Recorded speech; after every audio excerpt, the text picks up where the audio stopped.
Welcome to the Coaches Collective. We got Justin Schwein on. That's me. I'm the Human Performance Advisor for the 58 South AFSOC. I'm a contractor of KBR. And then guest today is Michael Snowden. He is basketball strength coach at University of Alabama. Known Michael for Coach Snowden for 7 years now. Well, time flies. So in that process, I've seen him kind of build through and become very successful at his trade. Like I tell people, the end of his spears become sharper and sharper every year. So I'm very fortunate that he's on today. So thanks, Coach. Other than that, Michael Snowden in 2.5 minutes. Well, I appreciate you having me on, Coach. It's been as you said, mentioned a while back. It's been great. You've been a resource for me, so I appreciate that. So myself, as you know, I spent 7 years in the Navy. I was on the USS George Washington for 4 years, working as an armorer. And then the last 3 years, I had an opportunity to go to Quantico, Virginia, and work for the Presidential Helicopter Squadron. Great opportunities in both of those. Learned a lot. And one of the reasons I appreciate your profession so much or the element that you're in now is because I had someone like that help me out and actually get me started in the field. I had always enjoyed training and that sort of thing. And we had a fitness commander for the ship. She was working with a rugby team in Japan at the time. So went out to watch her for a day, and I was like, all right, that's what I'm doing. So ended up getting out of the Navy, did my undergrad at George Mason University, interned at Mary Washington, or University of Mary Washington, University of Maryland with football. Grad school at VCU. I was a graduate assistant there with men's basketball. And then that kind of led me into my next job. So, I went back to George Mason full time, but while I was at VCU, we played the University of Buffalo, which was Nate Oates' first year there. A couple years later, he was strength coach, went up there, spent 2 years in Buffalo, and then coach gave me an opportunity to come down to Alabama last year.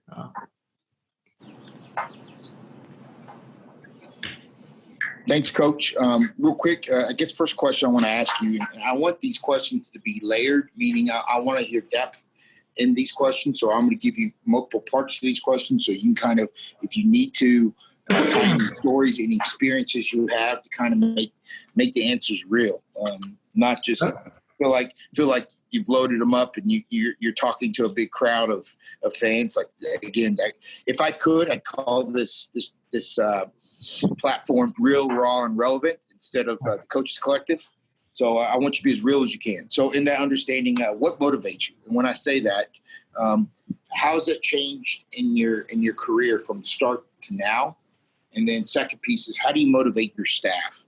And that includes your supervisor above you, the head basketball coach, to anybody below you. How do you motivate them? And has that changed over the years? Yeah. So I would say the biggest piece that motivated me was, one, just like I wanted to get in this field, and there was just the process of that. I always enjoyed, like, one, training, but two, just kind of preparation and everything. I think, how you prepare is big, and that's a lot of the stuff that we end up kind of motivating these athletes with and kind of teaching them about. But that's been the biggest thing for me. And kind of as that's going on, now I'm in a role where, ideally we stay for a while and we can be here for a while and really, really build a program. So I would say motivating those would be probably the interns and staff that come in, would be just really helping them find their goals. That motivates me, one, as a coach, but also as a supervisor. How can you help them enjoy their process and whatever reward comes from that? And it's not the same for each player or staff member, but it's also not the same, for anybody else who comes through. Thanks, Coach. So next question I got to ask you is, and I think this is more of a time now than ever, how do you create buy-in? And when I say that,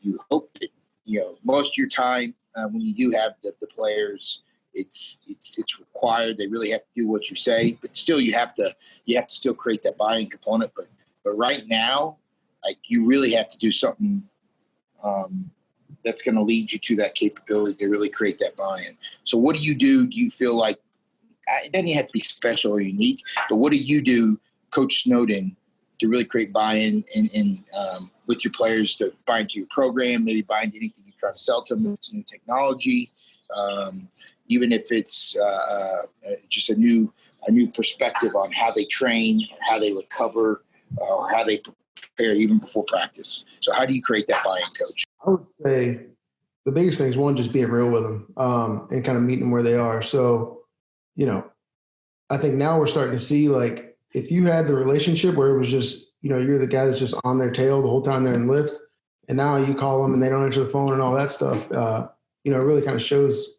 how bought in they were, I guess. But finding ways to get involved with them outside of just the weight room. Obviously, you're going to work with them in there and you're going to be on them and that sort of thing. But, whether it's going to a meal with them after they get out of class or after practice and just kind of sitting down with them and having some one-on-one time, or even if it's a group, just kind of finding out what makes each guy tick, what their family life's like, what they got going on outside of the weight. A lot of times when I talk to these guys, get with these guys, squats and all that crap is to the side. Like, we're not talking about that. One, because they don't really need to care about it, in the grand scheme of their day. But two, there's a lot more to the athlete and to the person than that. I think another, like I said, meet them where they are. So, like, kind of understanding that these kids we work with today are a little bit different. So I think one of the ways I try to show them a lot of information, but more so just like quick glimpses, whether it's just graphics or some sort of images. We got a lot of screens around our building. So trying to make sure we got something, whether it's a hydration thing or a nutrition piece, or even a training piece on why we're doing certain stuff, I think helps them just relay the message, but give it to them in kind of quick bites. So on that same lines, I want to kind of dive in a little bit more and say, and you've been a part of several staffs now, what are some successful things you think outside of that create a successful culture? What are some, obviously we know obvious things like winning does help. We also know that, discipline to an extent helps, but there's got to be more than just, you can't be a disciplinarian and dictator because it's not authentic. So for you, what have you seen in very successful staffs you've been a part of? What have you seen from maybe some key characteristics or key points for within a successful culture? No, so I would say, one, like our cultural part, that all starts with the head coach, and I just kind of try to relay that to the rest of the team when he's not around, and even when he is around, just trying to be another voice with that. But I was thinking about this earlier today, actually, when I was in the car. One of the things I noticed, and like, it's really kind of special when you're like, your best player is your hardest worker, because I think that just like permeates throughout the room. So seeing that, and I was thinking about a kid that we had the opportunity to work with the last couple of years, and last year and the year before, or whatever. But that makes a difference. But getting everybody else on the same page is huge. And then also for us, just like, I try to hold a standard where it doesn't matter whether you're the best player or the into the bench guy. Like, the standards are kind of set, and that's what they are. So whether it's going to class on time or being at meetings and all that stuff on time, it's all very important. But being detailed is huge. I think sometimes it annoys the guys how detailed I am, but part of that's probably because of my time in the military. And again, they're not in the military, so it's a little bit different. But again, being on time, doing what you say you're going to do. If we're in the weight room, doing the exact number of reps, not 6 because you got tired, if it's supposed to be 7 or 8 or whatever. It's all important, and all has a trickle-down effect to what they do outside of basketball in this case, or volleyball or whatever sport they play. One big question, and this is more, again, like I value this piece. You can go far into this rabbit hole as you want, Coach, but maybe if you could share a story in your career of when you had that aha moment. When I mean the aha moment of when you knew coaching was where you wanted to be, and it was what drove you when you wake up in the morning, kind of what fuels you, and really in that presence really gave you a good sense of where you needed to go to be able to affirm that this is you being a coach. Okay. So I think throughout my time, like working to get into the field, I worked with some really good coaches, I feel like, and one thing about them, they all took their aspect, whether they were, a basketball coach or a strength conditioning coach or whatever, that aspect wasn't the only piece that drove them, I would say. Like they also drove to make an impact on the student athlete. And I think even when you hear like, the strength and conditioning podcast or whatever these days, and you hear people talk about making an impact and, all this stuff, I think back to when I was leaving, I was actually leaving George Mason, or getting ready to leave George Mason. And a couple of athletes like gave me a note on the way out. They were, hey, once you get up there, once you get Buffalo, get settled down, like just open it up, read it one day. So I got up there and just kind of going through it. And they were talking about kind of, initially not feeling comfortable in the weight room, not being very confident with how they were going, through the activities day to day and all that stuff. And kind of, long story short, they kind of talked about the impact that I had made, just kind of make them feel comfortable, give them a little confidence, and even taking some extra time to kind of help them so that they weren't singled out with their teammates or anything like that. So I think that was a piece when I was like, damn, this, it's one of those things where you don't hear that every day or get to talk to a kid every day about that sort of stuff. But when you kind of do see it, it hits you. So that was probably that first moment for me. In that kind of process, essentially everybody has their why, and everybody has their selected pieces of how, from a strength and conditioning standpoint, like I'm going to do these things because I believe in these things that allow my athletes to get better. And this can be a type of movement, like, hey, every basketball player needs to do some sort of variation on squat. Like, if that's it, cool, gotcha. Now, my question to you is this, though. In current day, is there any pieces of technology that you feel like have really aided you in giving you a better understanding of your athletes and allowed you maybe to affirm that the training is beneficial or their ability to play at a higher level because of that? Okay. I would say, I don't know if there's one piece, but I think whenever you have a tool that you can measure something, it brings a little bit more perspective. You can talk to them till they're blue in the face about, how much they eat or how fast they're moving a bar just based on a coach's eye, or even how much they're sleeping. The guy says they sleep 8 hours. Once you start to measure stuff, I think you get a better understanding of it. One piece of technology we used a good bit was like the sleep stuff. So we used MFit-QS back in Buffalo. Then we use Fatigue Science here in Alabama. But like, I think once they see a snapshot of what their night looks like, it's like, damn, I did get 6 hours, but 4 was good. Like, so then it kind of finds a way. I think so. Just giving them a means to understand stuff works way better. Again, there's not really a tool. I think we're bringing in Elite Form right now. So that'll be something we use whenever we get back. But again, I think it'll just be another piece to measure what we're doing and be able to get them to understand what we're trying to do a little bit more effectively. Coach DeCree, do you got anything to add in? Yeah, Coach, can I ask, how do you go about getting your players to buy in the technology piece? I ask because sometimes some athletes will view it as, a means of us to assess them in a negative instead of seeing it as a positive. Yeah, so I would say with that, that's tough too. So I try to give them a little bit at a time. Like even with the Elite Form stuff, I don't think we're going to bring it in, completely change everything, and all we're going to use is that. Right? It may just be one exercise that day. Just get them used to it, kind of feel the difference between what a fast move. And we use 10 those too, so they kind of already get that part. The sleep stuff was tricky, man, because it's like, I don't know, coach trying to track me and all this stuff. And it's like, dude, it's not a GPS. It's not that. Just wear it for a couple nights. So when we started, ideally, you get them to wear it every night. I was like, hey, let's start out. We got guys that wear it 2 nights a week, kind of looked at it, took it to 3. Then we took it for a week. As they felt comfortable with it, it was that. And again, you're not gonna please everybody, but I think once you get those alphas in the group to kind of buy into it, everybody else kind of falls in line, I think.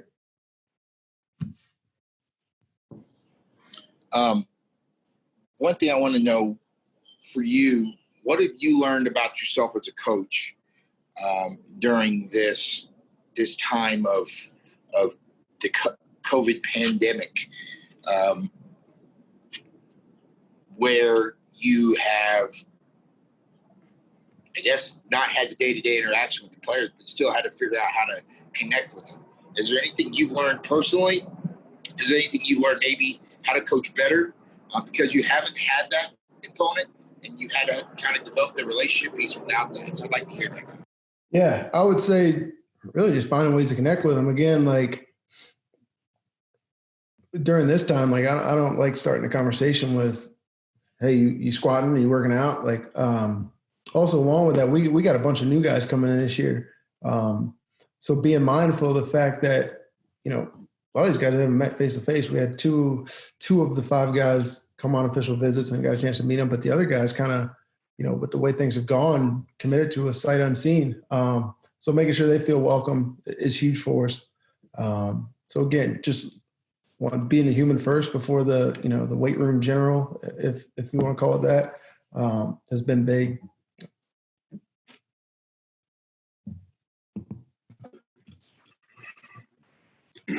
Coach, talking about those new guys, and then, you know, relationship building is a really, really important thing for us as strength coaches and building the culture. This situation, this COVID pandemic has caused, you know, a major hurdle or obstacle in being able to have that time with your athletes, especially the incoming freshmen or redshirt guys, if you will. What ways are you using to be able to begin developing those relationships so that, you know, once the transition occurs, hopefully you can hit the ground running and it's a little bit of a smoother transition? So I would say, you know, one of those things we've been doing is kind of, obviously we meet as a group, as a team and kind of catch up on that, but just shooting a text out to guys, kind of some of the concept we've gone over this year about, you know, being a teammate, working hard, doing the small things right. If you guys have been keeping up with the Last Dance documentary, I'll hit them up about that. Just kind of get their thoughts on that and kind of see like maybe if some of that stuff translates. In the basketball world, that's one of those things right now that's pretty common, and there aren't too many guys who are not watching that for the most part, I would say. So everybody kind of gets that part, and you know, we talk about who their favorite player is. Just, but again, it's just a lot of stuff outside of the traditional realm of what we're doing.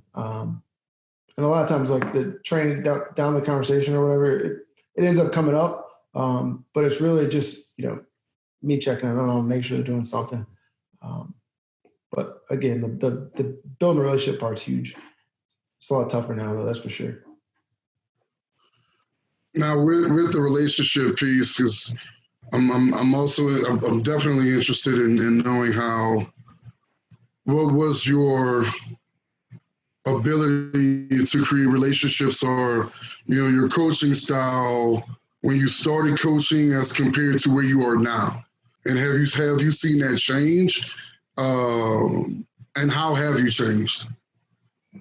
So I would say my coaching style hasn't really changed. I would say like being in different areas, right? Like I was in like the DC area, so like I think it more so changed to the area we're in, kind of the geographical portion, right? Like now coming down to the South or being up in Western New York where I'd never been before.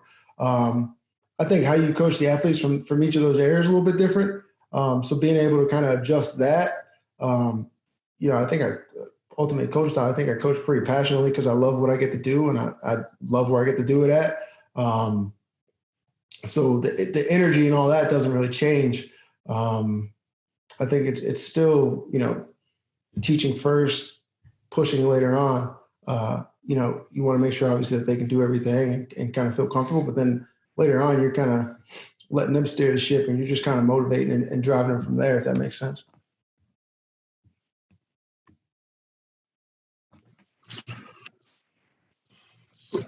So let's go in the direction of, we all have those athletes that we're not able to reach, not for a lack of trying, but we know one bad apple can spoil a bunch. How do you go about keeping a tight ship, ensuring that there's the camaraderie within the team, and as well as being able, to perform your duties as their coach, as their strength coach, ultimately being that large piece of them being able to be successful collegiately and as well, hopefully, if they desire professionally. Okay. So I would say, I think with the guys you have trouble reaching, sometimes you just got to take more time with them for the most part. And I think that can come from whether it's just having a conversation on the side. Sometimes you got to drop the hammer, and like I always tell guys, that they're going to bring it, they got to bring it every day, right? So, the days where guys come in mopey and are letting outside factors influence what we got going on in the weight room or in the practice environment, I'll just put them out and have them come back later. Like, that's not a problem. And typically, like, if you do have them come back later, or whether it's an early session or whatever, again, you got that one-on-one time, so you can kind of go over, and talk to them about it. Like, it's not personal, but what we got going on in here, you got to be here in the present, and obviously not just physically, but mentally, and what we're locked into, what we're doing. So that's been one for us. As far as like the camaraderie, I think we have a really good group. The guys enjoy being around each other. So we try to provide opportunities to be around each other and spend time together, whether that's, again, outside, going to coach's house for a cookout or whatever. So that's important for us.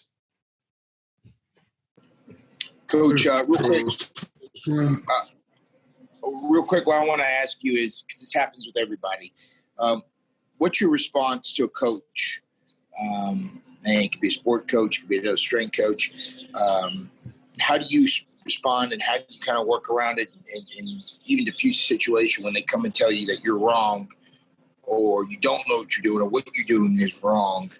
How do you go about handling that in your career? And so, honestly, right now, man, I got to be 100% with you. Like, that's one of the reasons I love working for Coach Oates. Like, the dude doesn't, he'll ask me stuff. Obviously, it's his team, his program. But as far as you need to be doing this, you need to be doing that, I don't really deal with any of that from him. He lets me and all the assistants work pretty freely with what we need to do. And I take pride in him knowing that he doesn't have to worry about what's going on in the weight room or in the strength conditioning area. So I'll go to him if something's going on that's major. But other than that, I try to take as much as I can off his plate with regards to sports performance. But obviously, like everyone, I've been in the situations where the sport coach or whoever else just doesn't want to hear it.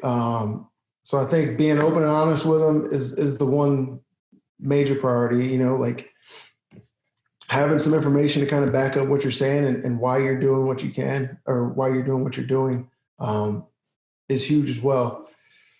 From a programming standpoint, we're not just doing a bunch of stuff just to do it because it looks cool online or whatever. There's a reason behind everything we do. So explaining that and making sure that all parties involved understand that is big, because it can help eliminate some of that stuff. But I was in a situation before where it just kept going on. And again, they knew the why, they knew why we're doing it. And it was like every week it was something different. So from that point, we just went with administration. It got to the point where I ended up just putting my foot down and said, look, I get it, it's your team. Maybe you just need a new strength coach. And again, that's kind of like the extreme example. But usually if you take care of those first two, it doesn't go that far. Coach, and speaking about those, the issues that we go through as strength coaches with the teams, with the coaches or what have you, what's some advice that you can give to young up-and-coming strength and conditioning coaches, some advice that, through your experience that you wish somebody would have told you, and the reality of our field? And I say reality because, as you know, like I do, some people see the logo, as you got Alabama on your shirt when we go to conferences, or, they see the bells and the whistles that go on during the games, the championships, what have you, but they also don't understand the grind that we undergo as well, the processes that we go to get to the levels that we're able to get. Yeah, so I would say that the number one thing is don't assume that the best strength coaches are at the biggest programs.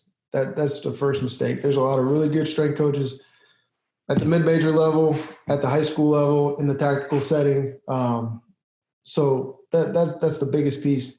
As you work your way up, I mean, I got here because I worked at Buffalo, did what I feel like is a good job with coach, and he respected that of me and brought me along with him. And I'm very appreciative of that.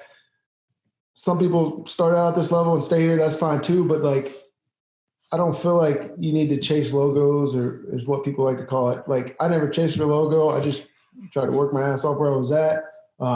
Whether that was George Mason University, Buffalo, or Alabama, trying to do the same thing. So that's the biggest piece. Along with that, I would also say be comfortable being yourself.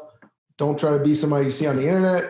You don't try to be, one of your mentors or whatever. Like, you need to find what works for you. And it's great to take pieces from everywhere you've been, but they don't need a clone necessarily of the people that were there before. So find a way to be yourself. And then I would also say, find a way to give back to the field, right? It's a young profession. It's a weird time right now with everything we got going on with the COVID-19 situation, but there's a lot of opportunities for young strength coaches, or really any strength coach, to get involved in an avenue, whether it's that's with one of the organizations, on a committee, or helping out with a conference clinic, whatever that may be. I think the guys that put on that Coaches versus COVID-19 this year did a great job raising a lot of money for good charity and all that. So they find a way to get involved and help the profession, as opposed to kind of, just using it.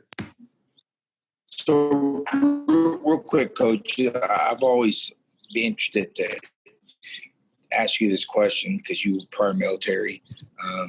If you did get a calling at some point in your career to come over to this side of the fence and work with the soldiers, what would you do you think would be essential that you've learned in your time in college and your time since being a soldier yourself, that you feel is essential, that you would bring here to kind of influence and create a better soldier? I would say probably from a training standpoint, I would say two things. Probably from a training standpoint, I think in that environment, there's a lot of, like, while you're training, just go, hammer, it hurts, let it hurt, we'll figure it out later. So I don't know if maybe I'm not using the right word choice, but either, I don't know about slow it down, or even just kind of try to find a better feel for each guys. When I was there, it was more so, all right, this is what we're doing today. Boom, we go. Shin splints, cool. We'll get it fixed later. All that stuff, and just kind of throwing in. And it's tough if you got 150 dudes in a battalion or whatever. Like, it's like you're not going to be able to individualize that. But that'd be one thing. The other thing I would say, just more so, like, give them the why, the kind of why what we're doing. Obviously, I think, again, when I was in there, and it may be different now, people just did all kind of crap, and some of it made sense, some of it really didn't. As I was kind of looking into getting into this field, I'm kind of like, all right, I don't know why I'm doing this, but whatever. Like, and when you're ranked, you're not going to speak up and say something at that time. So you just got to jump in and do it. But give them the why and kind of understand why this or maybe trying this a little bit different might help. That would probably be it. Looking at the why, Coach, what are some resources or some places or people that you get your information, your knowledge from? I would say I think there's a ton of different podcasts. Obviously, this one, Order of Man, is a podcast I've been listening to more so outside of strength conditioning, like on the family side and all that. And Coach and I were down at Summer Strong last year. He spoke there, and I've kind of followed him since then. But a lot of good books out, obviously, both in strength conditioning. I think it's also important to inform yourself and kind of educate yourself on what's going on outside of the field as well. Whether that's, I think public speaking right now, I'm looking at a public speaking book Obviously, it helps you communicate with your teams, but also communicate, day to day, whether you're on something like this or speaking to a large group in a different setting. I think we all feel comfortable in the weight room speaking to a group, but what about when that changes and you're, at a meeting with just, donors or whoever? So there's a lot of different avenues there. I think they're important.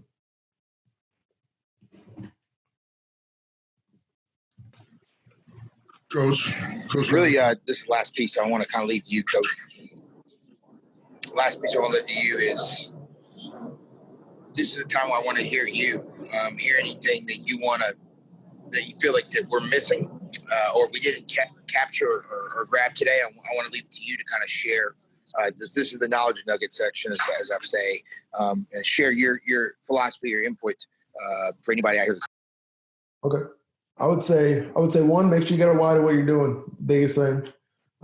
Two, make it about the athlete. Make it player development centered and what the athlete needs, as opposed to what you like to do, what fuels you. I think sometimes we get away from that maybe. But at the end of the day, the athletes are the reason that we have a job.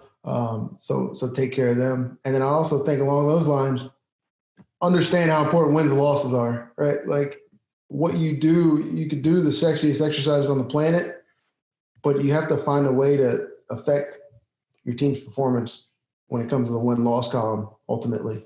So whether that's going to practice and just kind of, watching, maybe you guys having trouble getting through screens in our case, or just movement mechanics. How can you help that so it translates to the actual game as opposed to trying to drive bench press numbers up?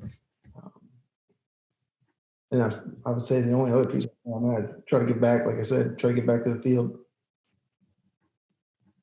Coach Crew, you got anything else to kind of ask out here, Coach?